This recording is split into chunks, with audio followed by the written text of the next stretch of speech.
आज हम बात करेंगे उस पावन पर्व के बारे में जिसे छठ पूजा के नाम से जाना जाता है। ये एक ऐसा पर्व है जो आस्था, श्रद्धा और सूर्य उपासना का पर्व है। इस पर्व के दौरान लोग 4 दिनों तक कठिन उपवास रखकर सूर्यदेव और छठी मैया की पूजा करते हैं। तो आइए विस्तार से जानते हैं छठ पूजा का इतिहास और उसकी शुरुआत पौराणिक कहानियों से। छठ पूजा का पर्व हर साल कार्तिक मास के शुक्ल पक्ष की छठी तिथि को मनाया जाता है।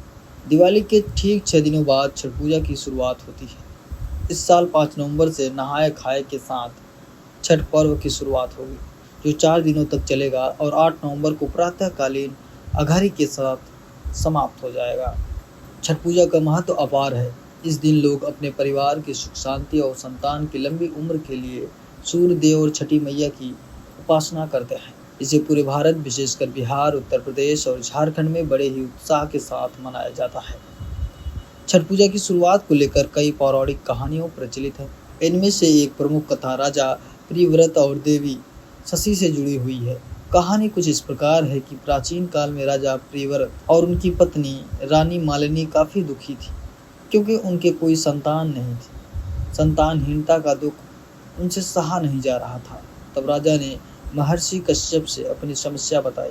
महर्षि कश्यप ने उन्हें पुत्रेष्टि यज्ञ करने की सलाह दी। यज्ञ के दौरान बनाई गई खीर को रानी मालिनी ने ग्रहण किया, जिससे वह गर्भवती हो गई। लेकिन दुर्भाग्य से जब पुत्र का जन्म हुआ तो वह मृत था।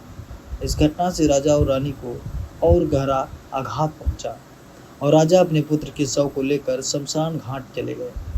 वे इतने दुखी थे कि उन्होंने अपने प्राण त्यागने का मन बना लिया। उसी समय ब्रह्मा जी की मानस पुत्री देवी शशि प्रकट हुई। उन्होंने राजा से कहा, हे राजा, मैं सृष्टि की मूल प्रवृत्ति के छठे अंश से उत्पन्न हुई हूँ, इसलिए मेरा नाम शशि है। यदि तुम मेरी पूजा करोगे तो तुम्हें पुत्र की प्राप्ति होगी। राजा ने देवी शशि के कहने पर कार्तिक मास के शुक्ल पक्ष की शशि तिथि को विधि विधान से व्रत किया। देवी की कृपा से उन्हें शीघ्र ही एक स्वस्थ पुत्र की प्राप्ति हुई।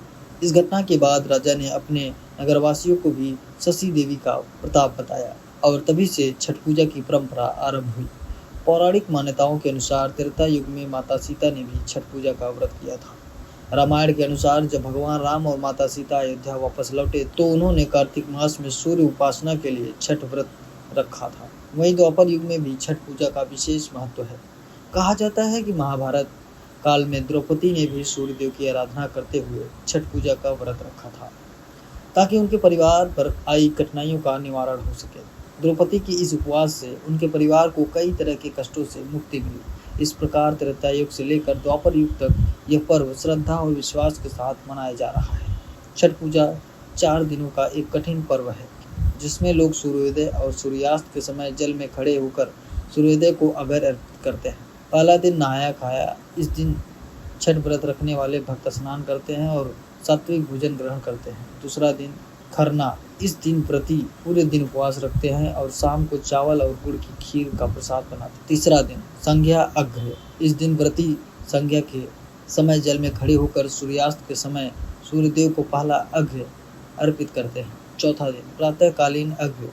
इस दिन उगते हुए सूर्य को अर्घ्य दिया जाता है और इसके बाद व्रत का पारण होता है। इस पर्व में कठिन तप और समय का पालन किया जाता है, जो इसे अन्य पर्वों से अलग बनाता है। छठ पूजा का यह पर्व हमें न केवल भक्ति और श्रद्धा का महत्व सिखाता है, बल्कि हमें संयम और स्वच्छता का पालन करने की प्रेरणा भी देता है। इस पर्व में हम प्रकृति और सृष्टि से प्रति आभार प्रकट करते हैं। अगर आपको हमारी जानकारी पसंद आई हो तो हमारे चैनल को सब्सक्राइब करें और इस वीडियो को लाइक करें और शेयर करना ना भूलें।